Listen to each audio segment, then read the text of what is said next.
sur son cabinet.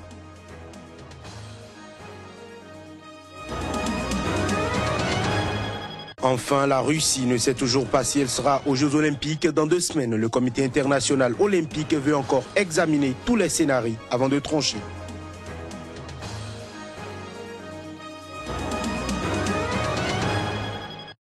À toutes et à tous, bonsoir et bienvenue. Au Cameroun, 13 otages enlevés l'an dernier par un groupe rebelle centrafricain dans une région frontalière instable entre les deux pays ont été libérés et ramenés à Yaoundé. C'est ce qu'a annoncé ce mercredi la présidence camerounaise. Les images. Le président Paul Biya s'est félicité de la libération le 17 juillet de Maman Abakaï, maire de Lagdo, et de ses 10 compagnons d'infortune dans un communiqué lu à la radio d'État. Au total, 15 Camerounais avaient été enlevés une nuit de mars 2015 dans l'est du Cameroun, près de la frontière avec la Centrafrique, dans une embuscade alors attribuée au groupe du chef rebelle centrafricain Abdoulaye Miskine. Cet ancien allié de la rébellion de la Séléka, coalition rebelle à dominante musulmane qui a été au pouvoir à Bangui de mars à décembre 2013, a été arrêté en 2014 et détenu par Yaoundé durant plusieurs mois. Arrivé lundi soir à Yaoundé, les otages libérés se trouvaient mercredi à l'hôpital général de Yaoundé. Ils ont tous un bon état de conscience, de lucidité.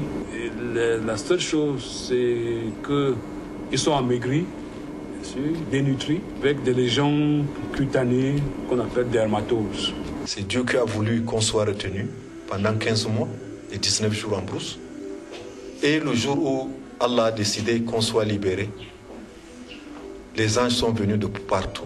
Parmi ces anges, il y a le chef de l'État lui-même. Et nous avons été libérés.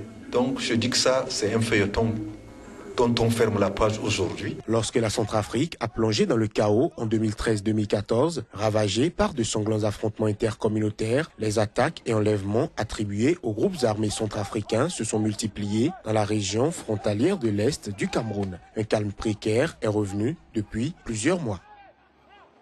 En bref et en images, 3 militaires français ont été tués en Libye. Une nouvelle qui confirme pour la première fois la présence de soldats français en Libye. La France admettait jusqu'ici que ses avions militaires survolaient ce pays pour collecter des informations. Mais en revanche, elle n'avait jamais confirmé la présence de forces spéciales françaises en Libye. Depuis la chute du régime de Mouammar Kadhafi, la Libye est livrée aux milices armées et minée par des luttes de pouvoir et des violences qui ont favorisé la montée en puissance des djihadistes du groupe État islamique. En Tunisie, les dépouilles de 3 des 4 Tunisiens tués dans l'attentat de Nice ont été rapatriés. Ce mardi soir, ils ont été accueillis par des membres de leur famille et par des responsables gouvernementaux. Plus de détails dans ce reportage. Les 3 cercueils enveloppés du drapeau tunisien sont arrivés en fin de journée à l'aéroport de Tunis-Carthage où une prière a été prononcée avant que des ambulances n'emmènent les dépouilles. Parmi les victimes rapatriées, un petit garçon de 4 ans et sa mère. Ce ne sont pas seulement les autorités tunisiennes qui sont venues ici exprimer leur sympathie aux familles des personnes tuées dans cet attentat, dans cet acte terroriste odieux. Nous avons accompagné les familles de nos morts dès le début de la formation que nous avons reçue en ce qui concerne les décès et les blessés. Nous allons poursuivre cette opération de soutien aux familles à travers nos structures régionales et à travers tout le corps médical et de psychologues qui est aujourd'hui présent et qui va les accompagner durant tout leur séjour. 4 Tunisiens ont été tués et 4 autres blessés lors de l'attaque de Nice. Pour mémoire, le chauffeur d'un camion a foncé le 14 juillet dans la foule rassemblée pour les célébrations de la fête nationale à Nice, ville du sud-est de la France, faisant 84 morts. 2 autres Tunisiens sont toujours portés disparus. Une attaque fortement condamnée par la Tunisie. Par ailleurs, une enquête judiciaire a été ouverte par le pôle antiterroriste tunisien du fait de la nationalité de l'auteur et de la présence de ressortissants tunisiens parmi les victimes. Toujours en Tunisie, le chef du gouvernement, Habib Essid, sous pression depuis plusieurs semaines, a officiellement demandé ce mercredi un vote de confiance du Parlement sur son cabinet. Cette nouvelle intervient alors qu'un bras de fer sur les modalités du départ d'Habib Esside se joue en coulisses depuis le 2 juin, date à laquelle le président Béji Caïdé Sebsi a proposé la formation d'un cabinet d'union nationale face aux critiques contre le gouvernement accusé d'inefficacité. Si la Tunisie a réussi sa transition après la révolution de 2011, son économie est en crise et elle a été frappée depuis 2015 par une série d'attaques djihadistes sanglantes. La requête doit maintenant être examinée par le bureau de l'Assemblée des représentants du peuple et le vote devrait avoir lieu la semaine prochaine, a confirmé une source parlementaire. Mesdames, Messieurs, cette édition se poursuit au Bénin. Le secrétaire général du syndicat des travailleurs de l'administration des transports et des travaux publics, Jacques Ayadi, après sa nomination, a officiellement pris les rênes de la direction des travaux publics. La cérémonie d'installation dans ses nouvelles prérogatives, c'était hier dans l'enceinte du ministère des Infrastructures et des Transports. Joël Yetondi et Juste d'Henrissou pour Le Point. Salut camarades. Salut. Camarades, salut. Salut camarades. Ultime adresse à ses camarades de lutte. Jacques Ayadi aura à enfiler juste les minutes d'après son manteau de nouveau directeur général des travaux publics. Une responsabilité qu'il compte assumer sans trahir.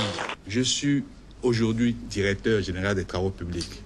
Certes, je change de statut. Je rentre au couvent. Ça veut dire que je ne suis plus libre de dire comme je veux, ce que je veux. Mais je vous promets une chose, je ne vendrai pas mon âme. La relève après Galbert Koudogbo, son prédécesseur appelé à faire valoir ses droits à la retraite. Il s'engage à l'assurer avec abnégation.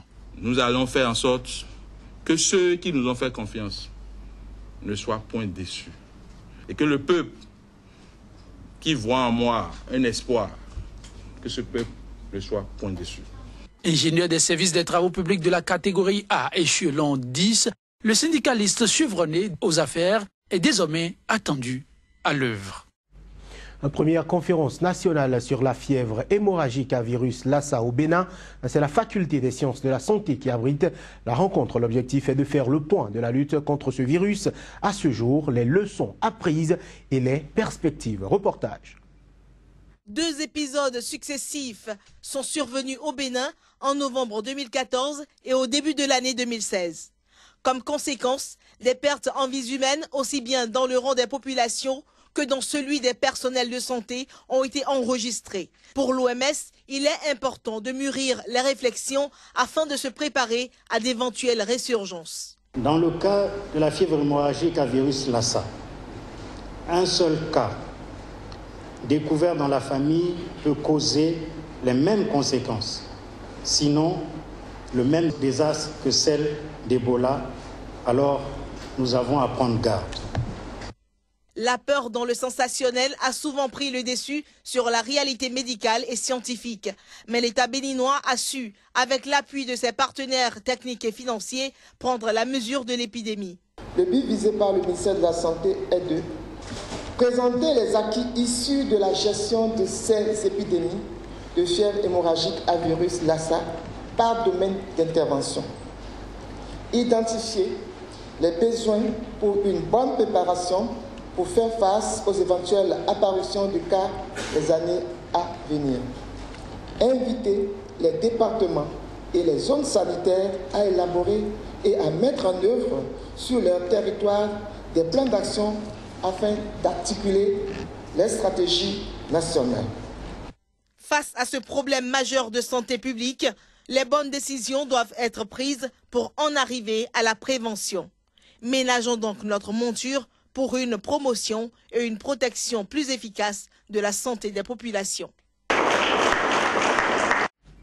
Les citoyens américains sont de plus en plus nombreux à se rendre à Cuba en tant que touristes depuis que les États-Unis et Cuba ont restauré leurs relations diplomatiques. Mais ils n'ont pas le droit de voyager à Cuba que s'ils obtiennent un permis spécial et si leur raison pour ce voyage correspond à une des catégories listées par le gouvernement américain. Plus de précisions à travers cet élément.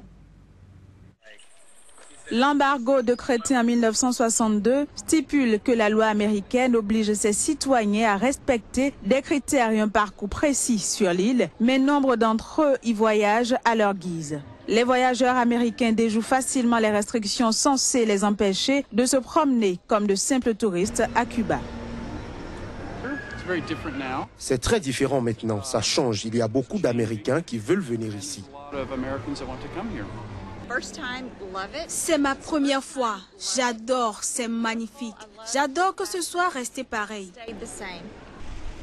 Au cours du premier trimestre 2016, pas moins de 71 800 Américains se sont rendus à Cuba, doublant ainsi le chiffre de la même période en 2015. Les touristes américains constituent désormais le 4e groupe le plus assidu sur l'île, après les Canadiens, les Cubains de l'étranger et les Allemands. On parle sport à présent. À 16 jours du coup d'envoi des JO 2016. La Russie, poids lourd du sport mondial mais aussi du dopage, ne sait toujours pas si ces sportifs seront à Rio. En effet, le comité international olympique, CIO, veut encore examiner tous les scénarios possibles avant de se prononcer. Les images. Après le concert d'indignation suscité par l'accablant rapport McLaren qui a mis en évidence lundi le dopage d'État organisé par la Russie de 2011 à 2015, un étrange silence a saisi le sport mondial. La très attendue réunion d'urgence de la commission exécutive du Comité international olympique CIO mardi n'a finalement pas tranché la question de la participation des sportifs russes aux JO de Rio. Nous allons devoir étudier le rapport en détail et nous allons devoir prendre une décision très difficile, d'un point de vue légal également. D'un côté, il faut une interdiction collective pour tous les athlètes russes et de l'autre, tout athlète propre de ce monde a le droit d'avoir accès individuellement à la justice.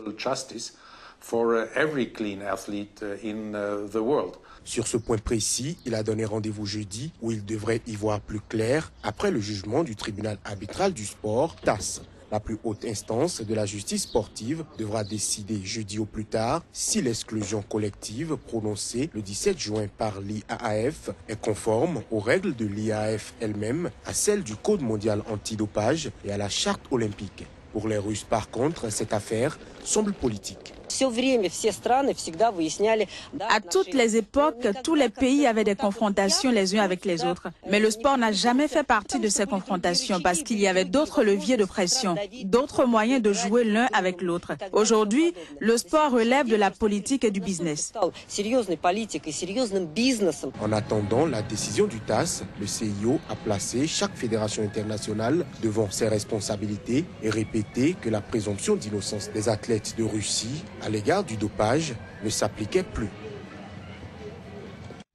Il faut dire que le Comité international olympique devrait prendre une décision sur la participation de la Russie aux Jeux olympiques de Rio, prévus pour se dérouler du 5 au 21 août, d'ici 7 jours. C'est ce qu'a déclaré ce jour Emmanuel Moreau, la porte-parole du CIO, 2 jours après la publication du rapport McLaren démontrant l'existence d'un système de dopage organisé en Russie. Voilà, ce sera tout pour cette édition. Merci de l'avoir suivi.